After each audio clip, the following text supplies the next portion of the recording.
problem 2 in section 4.2 on Riemann sums using Desmos to calculate the sum. So if I go to the problem and activate it, then I see, let's see, it didn't activate. Let's try clicking that again. There we go. We want to add up these bars.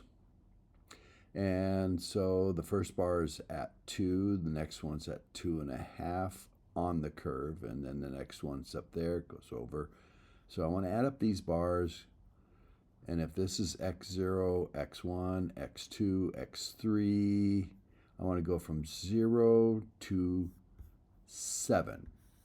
Okay, and the equation's x squared over 11. So now I'm going to switch over to Desmos, and I'm going to type x squared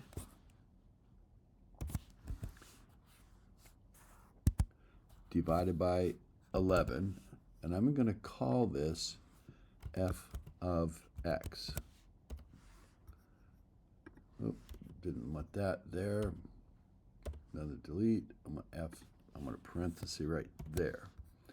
So there's f of x, and I want to go from 2 to 6, making 8 columns, each one's a half unit wide. Now, I can go to gear and make this be 2, 2.5, 3, 3.5, 4, 4.5, 5, 5.5, and I would add all of these up, and that would be the height at each left side from 2 to 5.5, and that's what I would need for left hand. But that's a pain in the rear. Those are ugly numbers to type in. So I'm going to get rid of that and say I want to do widths. Each bar on here is 0.5 wide, so I'm going to go 0.5. And then I can look under this for the summation notation under function, which is the long way to get to it. There it is. So I'm going to put that away and show you the short way. I could write SUM, and it says, oh, you want to do summation. I typed sum. And it always chooses n for the index. So I want the index to start at 0 and go to 7, because that's what my x0, x1, x2, x3, x4, all the x's are.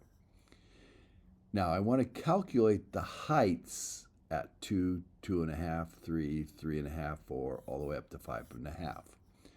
And the heights are determined by the function. So I'm going to type f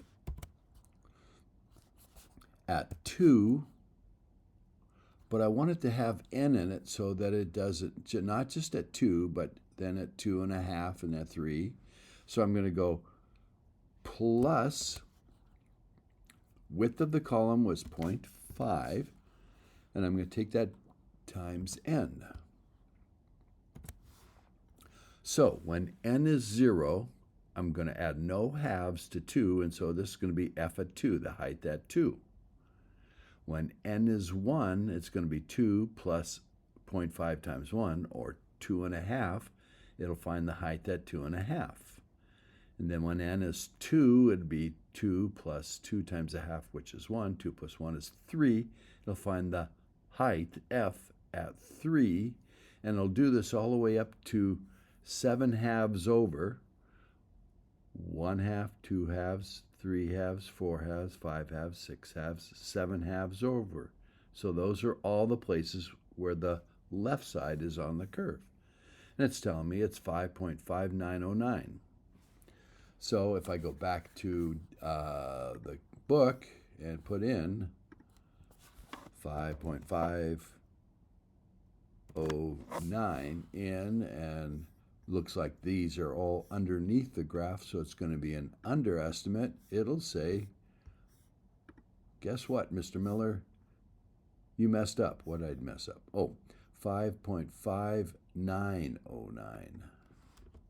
I think it was 5.5909. Let's check that by looking over here. 5.5909. That's what I messed up. So now, if I go back to the book and check again. It says, oh, thank goodness, Mr. Miller, you got it right finally. All right, now, what do I got to do it so that it's on the left side each time?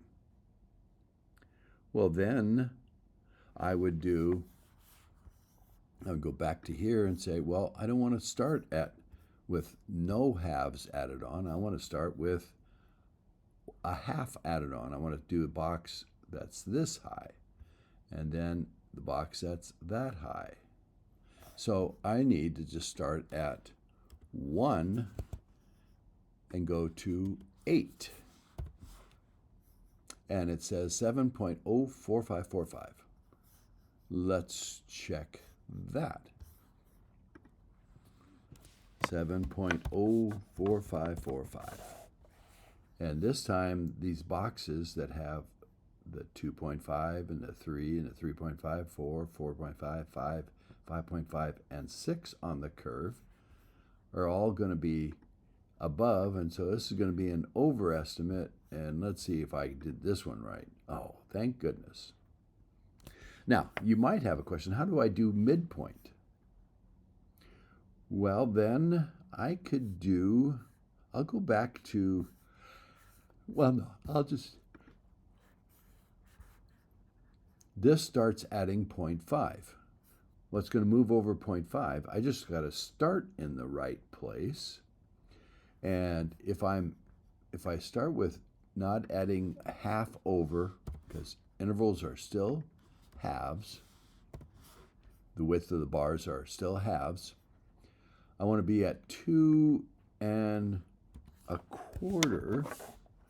to be halfway between 2 and 2 1/2. I want to be at 2 1/4 for the first one.